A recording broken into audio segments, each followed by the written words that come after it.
Hi, friend. This is Alex McRobs, founder of the Mindful Life Practice, and you're listening to the Sober Yoga Girl podcast. I'm a Canadian who moved across the world to the Middle East at age 23, and I never went back. I got sober in 2019, and I now live full-time in Bali, Indonesia. I've made it my mission to help other women around the world stop drinking, start yoga, and change their lives through my online Sober Girls Yoga community. You're not alone, and a sober life can be fun and fulfilling. Let me show you how.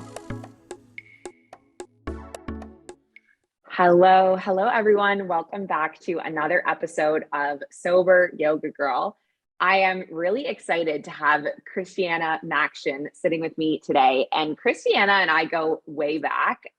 We actually became friends probably around 5 years ago when we both were teachers in Abu Dhabi. And now we've both gone on a journey where we're no longer teachers. We both run our own businesses. And I actually got an opportunity to be a guest on Christiana's podcast, maybe 6 months ago when I was in Dubai, which was amazing. So I'm really excited to have her here. And she's had a sober curious journey over the years, but she's recently been sober for now about 7 weeks. And what really made me want to have her on the show was she did this post on Facebook about how her business has just skyrocketed in a month sober. And I just thought that was such an amazing and inspiring story. And so I'm just really excited to hear more. So welcome, Christiana. How are you? Hi, Alex. Thank you so much for having me. You know, what's funny is when you brought up Abu Dhabi and teaching this is even before I had my matchmaking business. I was going to set you up with a guy that I knew, and I'm not going to say his name on the pod, but I think you know who it is. I don't know who it right? is. Yeah, you do. We'll talk after. That is so funny. Oh my goodness. Yeah. Well, I feel like I used to run into you all the time at Starbucks in the morning before work started. Yes. And I feel like we would always just be like, oh, this teacher life. Yeah, and look at us now. This is pretty amazing.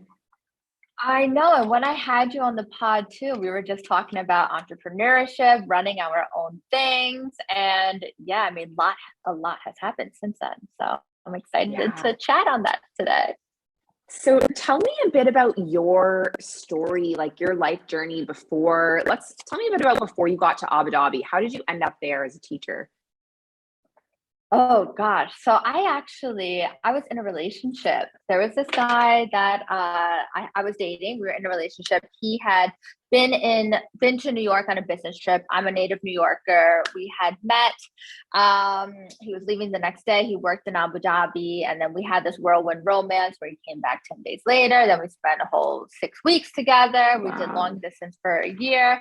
Then I ended up in Abu Dhabi. But I made sure that I had a job, and I was teaching at the time. So I started that, and that's how I got there. But I mean, I have such a different life and lifestyle now in Dubai as the Dubai matchmaker.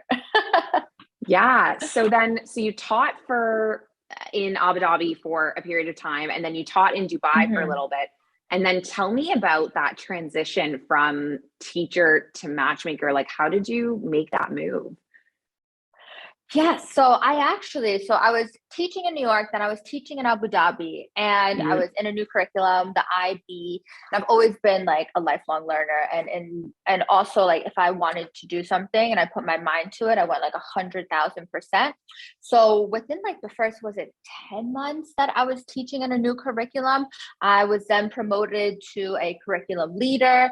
I then got out of the classroom and I was doing more leadership and training, mentoring teachers. I was a PYP coordinator here in Dubai. And it's an interesting story. I don't think I can talk about it legally, but I'll just say that I ended up leaving my last position in pursuit. I really didn't have a pursuit of what I wanted to do, and having that time open to think and kind of sit in my feelings a bit. I was drinking a lot more. Then I went sober for a little bit and I had more clarity.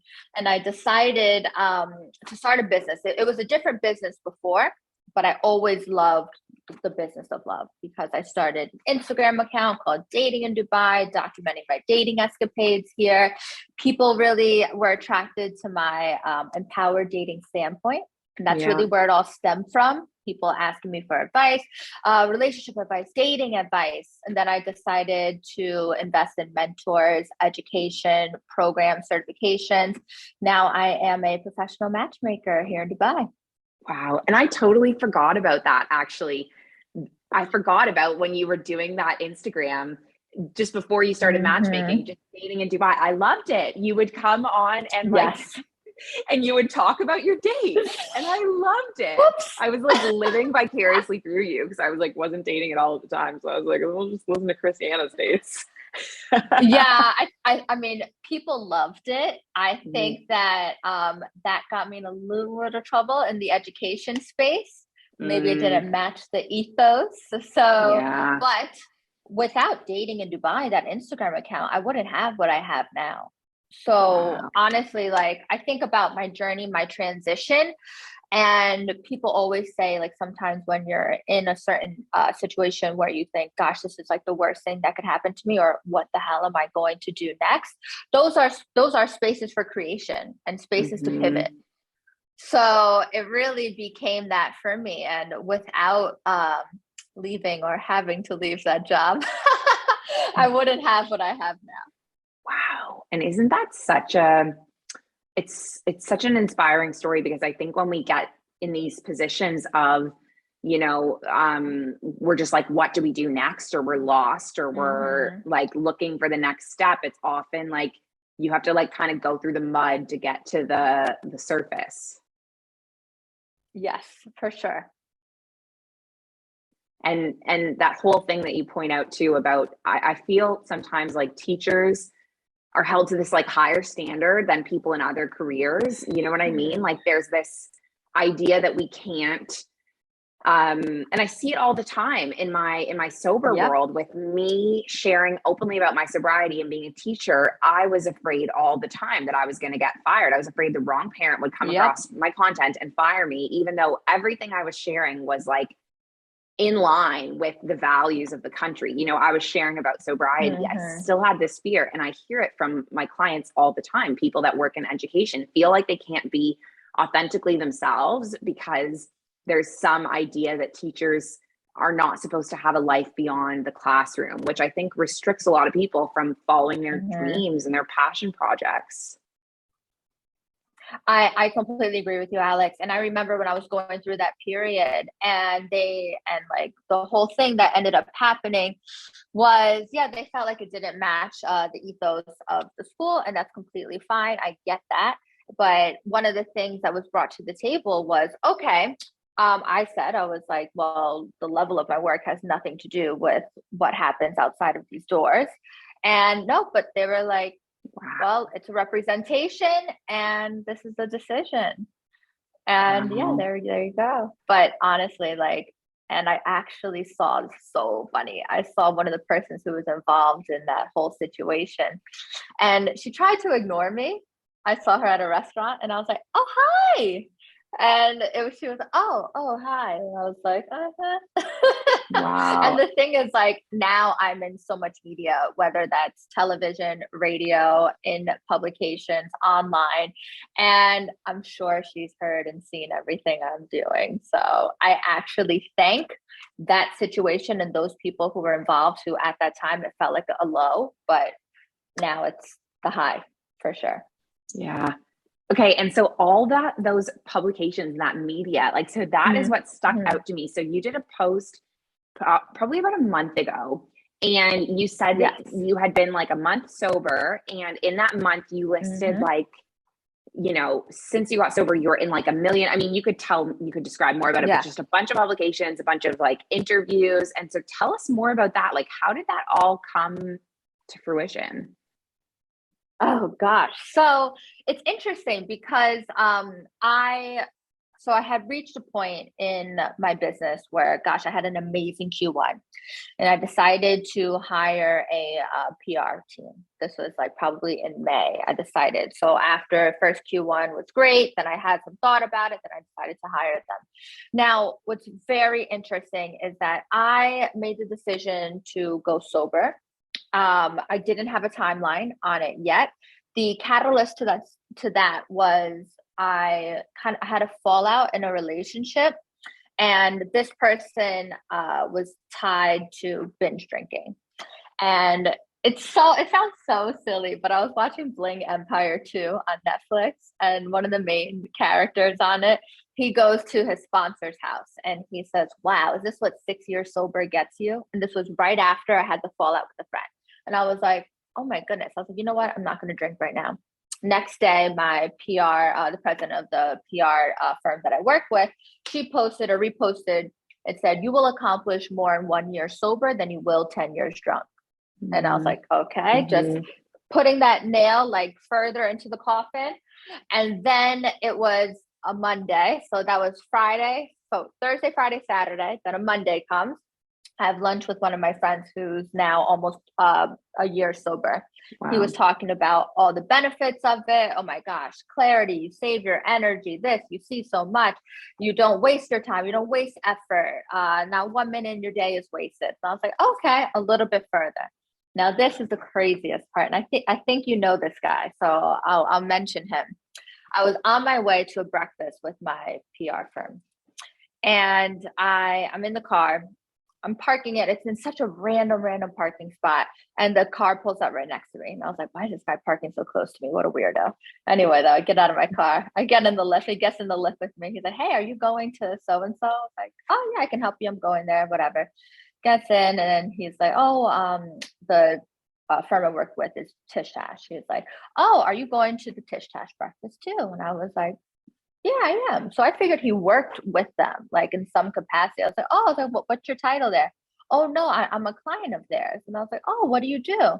"I'm a sober coach." I was like, and like, I feel like I'm going to cry right now. But seriously, like all of these things, and like he calls them winks from God. I was like, oh my God. And then we sat next to one another. I told him like my story, my experiences. And for me, like I'm a binge drinker.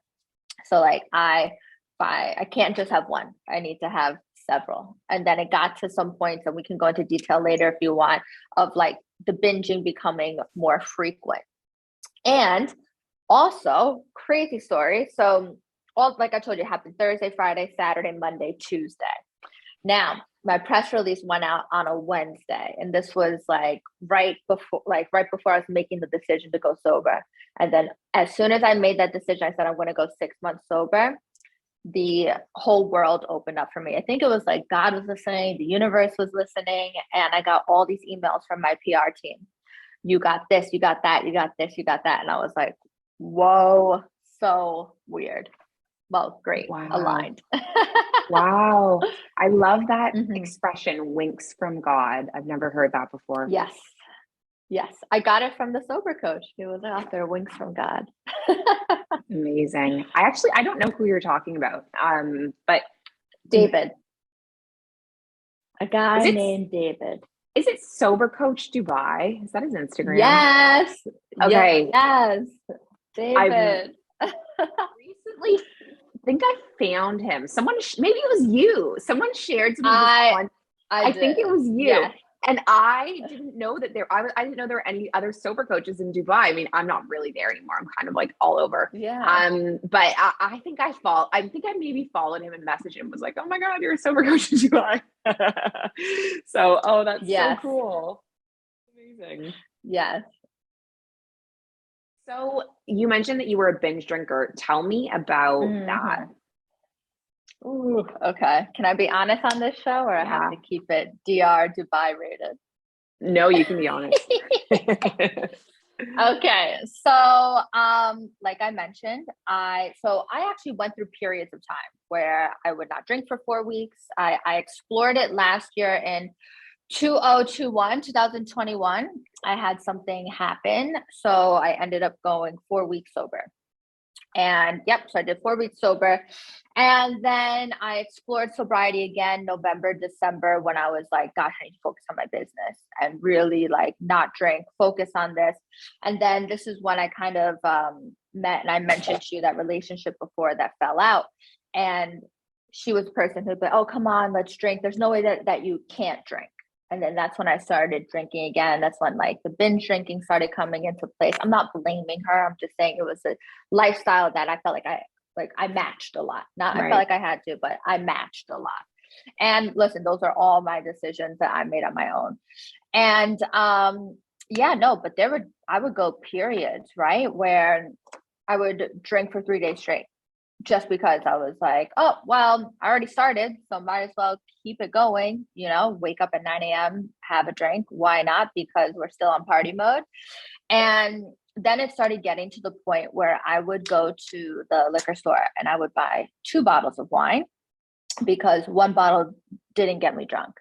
And I would drink in my home, talk on the phone to people, and 1 bottle doesn't get me drunk, 1.5 does, of full bottle of wine.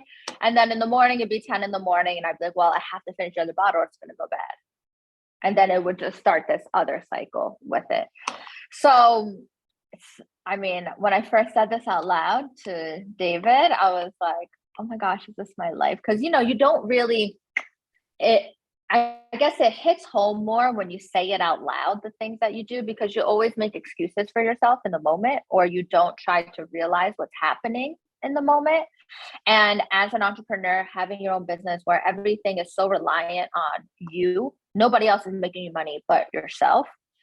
And yeah, I mean, it's insane. Like when I decided to go sober, and gosh, when was my date? I think it's May 14th. I decided to go alcohol free May 14th.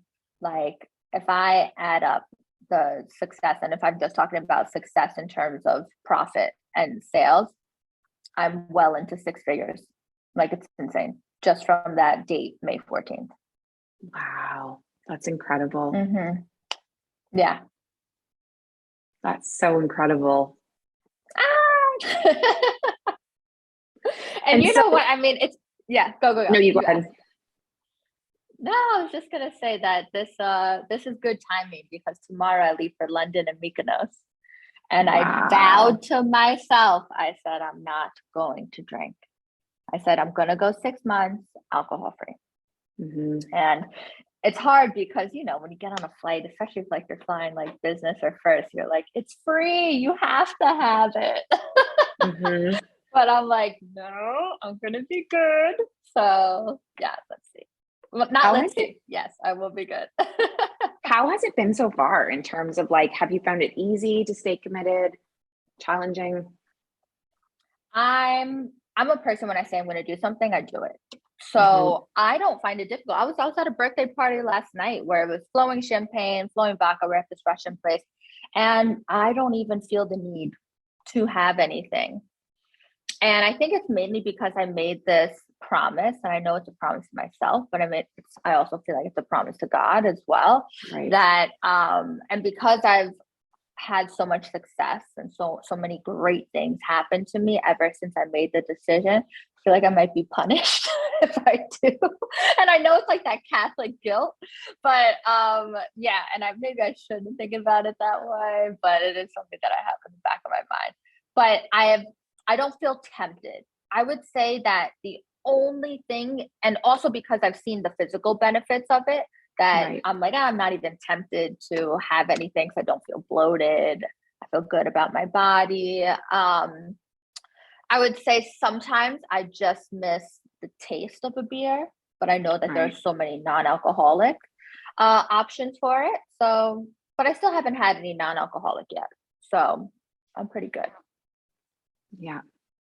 Oh, that's amazing. Do you find what are you going to be doing as a strategy to help you stay sober when you're on vacation? Have you thought about that?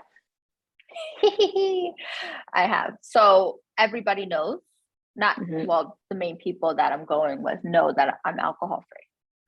So they know that. And I feel like, maybe some people who don't know might be, oh, why aren't you drinking?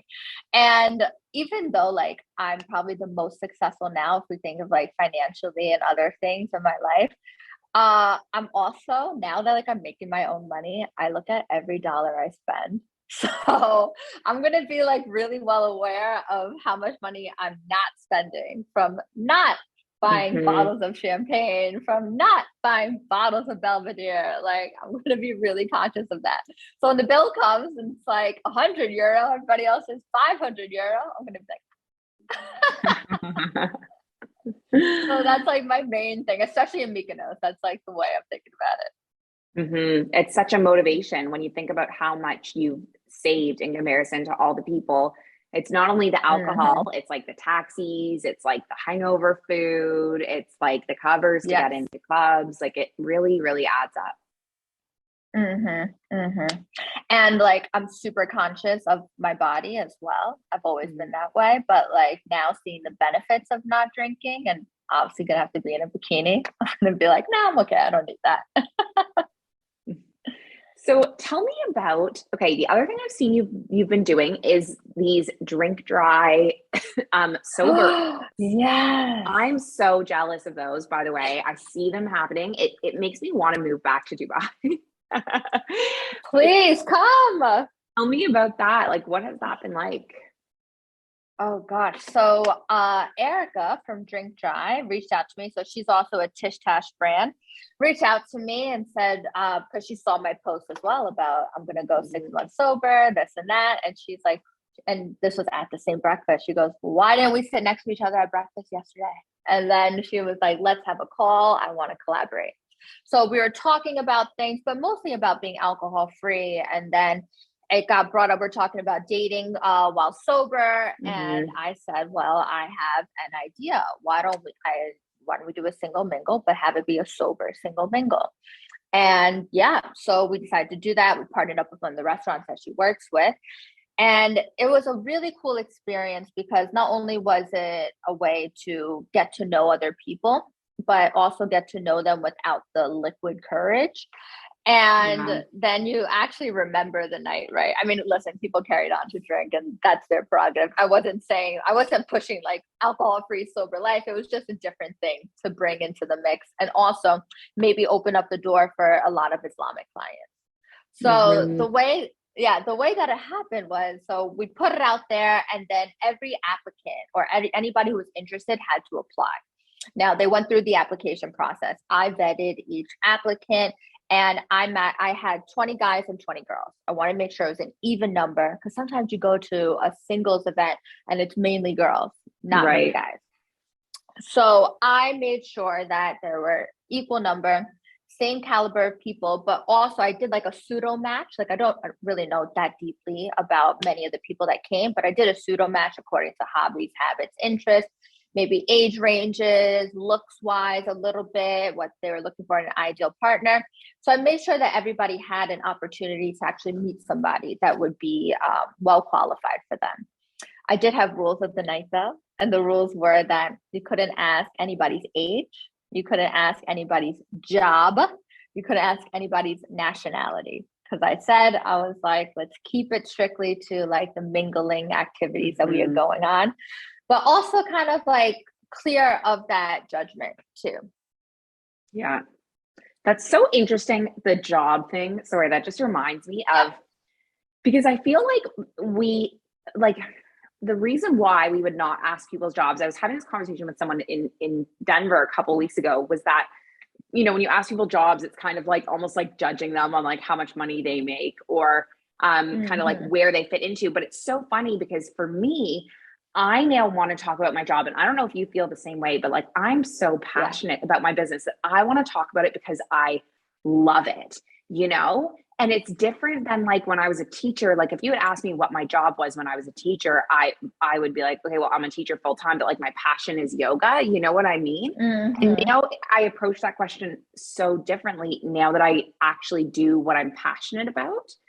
Um, Yes. but I get how like the majority of, or not the majority of people, but a lot of people are working jobs that are Mm-hmm. not a perfect reflection of like who they are and what they love to do. And so I can see why that question would be wanted to be left out. Yeah, and also I didn't want the same questions that people get asked on a date or a dating app. True. I wanted it to be something new, funky, different, and we True. had such amazing positive feedback from the event. They were like, "Wow, that was so cool! It was so unique." And people reached out to me and said, "Hey, can I get that person's number? Can you ask them if they're Oh, that's interested?" amazing. And then people swap stuff afterwards. I know definitely at least a handful of dates happened between That is or after amazing. that event. Yeah, and we're probably going to work on another one coming up, but actually we're part of, or I was asked to be a part of this initiative and that we're creating at the moment. I don't want to say the name yet because we haven't trademarked it yet. But we're going to be a part of this initiative that's about sober curiosity, basically. And I wanted to talk to you about it. We'll talk about it offline because I mentioned you, and maybe that's why maybe David reached out to you as well. So yeah, we'll talk about Amazing. that offline. Oh, that's amazing. That's fantastic. I'm excited to hear more. So tell me about, okay, so we talk about sobriety and dating. What do you think is happening in the dating world in terms of like, is there, like, I feel like there's a revolution happening right now around sobriety. Do you Mm-hmm. find that way? Like, do you have clients that are sober curious? Do you have people that are sober? And like, what's that dating world like for sober people now? Do you know what's so interesting? So, and we'll talk about this later too, about like the other opportunities that have come my way in term, and especially about going global. But my ideal clients that come to me, or like the people that actually invest in the program and go through it with the matchmaking, most of them aren't drinkers Mm-hmm. because a lot of them are like super successful, mainly entrepreneurs, actually. Some do have corporate jobs like lawyers, finance, things like that. But a lot of entrepreneurs that don't see alcohol as a benefit to their life, Mm-hmm. which is interesting. And they come to me too because let's say they're on the dating apps and they say like on their profile, maybe it says like I don't never drinks or doesn't drink or whatever it says on it. They say that they don't get lots of matches. And I said, Mm-hmm. well then I mean that person's not a match for you then if it's a problem if you're not a drinker. So then I get a lot of that, which is interesting. Mm-hmm. And what advice would you give to people when going into dates sober? Mm-hmm. Um, I mean, I think it's really interesting when you're dating as a sober person and the other person doesn't respect that space. But if this is like if this is you're going through my matchmaking process, I always talk about this with clients and members that go on dates. I say, is this a deal breaker for you? Is this something that you're interested in? Would this be a problem for you? And I know that I'm only going to match people that have similar lifestyles or are okay with the other person's lifestyle. Right. And I know I mentioned to you the birthday party I went to last night, a birthday dinner, and the waiter, which I found like obviously I'm not on a date or anything, I'm just in a group of people. And I said, oh, can you take away the wine glasses and the vodka glasses, whatever? And he's like, oh, you're not drinking tonight. I was like, oh no, I don't drink. He's like, oh, come on, just one. And I was like, what? I don't drink. It was an interesting experience because I hadn't had that Yeah. in a while. Because usually the people I go out with, I know them, so like they respect any decision that I make. But yeah, I was like, from the waiter, really? Yeah. I was like, okay, whatever. I guess it's like just normalized social life in Dubai, right? So like it's unusual to come Definitely. across someone that's not drinking. Oh my gosh, my girlfriend, the one who was it was her birthday, she sent me a reel, and I'll try and find it from her, and I'll send it to you. This guy was speaking and he says the only drug that Hmm. people ask you that you're not doing. Did I send this to you? No, but I've heard it before.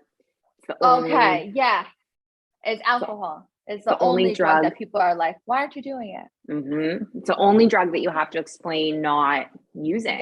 this is it. Hmm. Yes, that's it. Yeah. It's just so normalized. It's so ingrained in our culture. Yes, for sure. Mhm. So tell me about, or tell everyone about what services do you offer and how can people find you and work with you?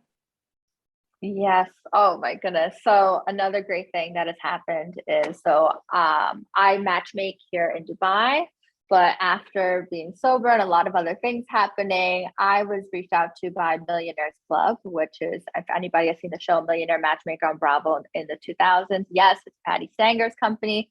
She has her business over 30 years. They reached out to me and they want to partner up, and I'll be heading their Middle East It's division. incredible. So yeah, so now we offer unlimited matchmaking on different timelines, just depends on which contract you choose. Unlimited matches globally. So you can literally date in any corner of the world, from Australia to Zurich, Vienna to Vancouver, Dubai to Dallas, literally anywhere. And we're like a boutique service that works with you. And also, there are Dubai only packages. And if you are interested, what you can do is go to my website, www.christianamaxion.com. And yeah, you can read through how we work. It's a really clear process. They're just revamping the website now to have that out by next week. And yeah, just book in my calendar for a consultation. We'll see if we're the right fit for one another. That's incredible. Oh, that's so amazing. I want to do your dating services. Yes. Well, women are complimentary. Men are the ones that seek the matchmaking services. So I will send you the link to the global database. Anybody can join in any city of the world. So yeah, I'll send you the link because I know that you travel a lot too. And we have clients all over the world, even Amazing. especially US, Canada. And you're in Canada, aren't you? I'm in Canada right now. Yeah, just for a couple more weeks. Yeah. Okay. Yeah, I've actually set it on my my vision board. Well, something that I've been talking about with I was speaking about with my clients is that on my vision board, everything is always career oriented, right? It's like do a TED talk, be on Yeah. 4 podcasts, get my book out, get content done for my yoga teacher trainings. Like everything is about my career. And I realized recently that nothing is about my life outside of my career, basically. And so I was like, okay, Yeah. if I want to be on 4 podcasts a month, then I also want to, I said 4 podcasts, 4 dates a month, and then 4 hikes a month. And I still haven't done any of my dates or hikes this month. So you got to set Get me up with on 4 people. I know. Well, it's funny because so I've had like many successful relationships in my life. And right now though, like somebody asked me like, "Oh, well then are you dating somebody?" And I said, "You know what? I'm not dating somebody. I'm dating multiple people, and those multiple people are my clients. I'm dating my business right now." It's a lot of like work and energy that goes into it. And I don't want to shut the door on it right now. I'm meaning in terms of love, but I'm definitely, just like you said, like I'm focused on that, but it is smart to have a balance. So maybe I just switch up my vision board too. I can so relate to that though. Dating your business. That's exactly what people ask me, people say to me, like, do you have like a solid group of friends in Bali? And I'm like, my friends are like, my clients, and then also my colleagues, like like other entrepreneurs are my friends because that's like kind of the headspace that I'm in. Yeah, and the relatability, familiarity with people that get the path, get what it takes, and the effort, time, everything that goes into it. Totally. Yeah. All right. I have one more question for you to wrap us up. So go for it. If you had any advice for someone that is sober curious or starting a sober journey, what advice would you give them? I would say if you are sober curious, be curious, try it out. And I would have somebody who holds you accountable, whether that's somebody formally like a sober coach, or somebody else who wants to do the path with you as well, and really schedule in. So maybe your calendar or schedule looked like going out for drinks. In Dubai we have, as you know, like bottomless brunches. Don't tempt yourself by keeping those things in your calendar. Replace it with something that betters you, whether that's expanding your knowledge in something through reading, podcasts, going on a walk, going on a hike, something that elevates your consciousness, which I think is a much better thing. And that could even be hanging out with friends, but in a different setting. right? Where you don't have that temptation. But definitely give yourself a goal. Don't just say, okay, I'm not going to drink. Okay, but what's your goal? Is it going to be for 30 days, 31 days, 2 months? Have that, because when you're reaching, or like when you have that set time, then it gives you more of, I think, focus and direction. Right. Amazing. Well, thank you so much. This was so fun to chat with you and see you. And I will be coming through Dubai, I think, soon. So I hope to catch up with you then. And for sure, Alex. Yeah, and I'll pop the link in the episode description. So if anyone wants to check out Christiana's offerings, you can find her in the description. Perfect. Thank you, Alex. Thank you, audience. Hope to see you soon. Bye. Bye. Hi, friend. Thank you so much for listening to this episode of Sober Yoga Girl podcast. This community wouldn't exist without you here, so thank you. It would be massively helpful if you could subscribe, leave a review, and share this podcast so it can reach more people. If we haven't met yet in real life, please come get your 1-week free trial of the Sober Girls Yoga membership and see what we're all about. Sending you love and light wherever you are in the world.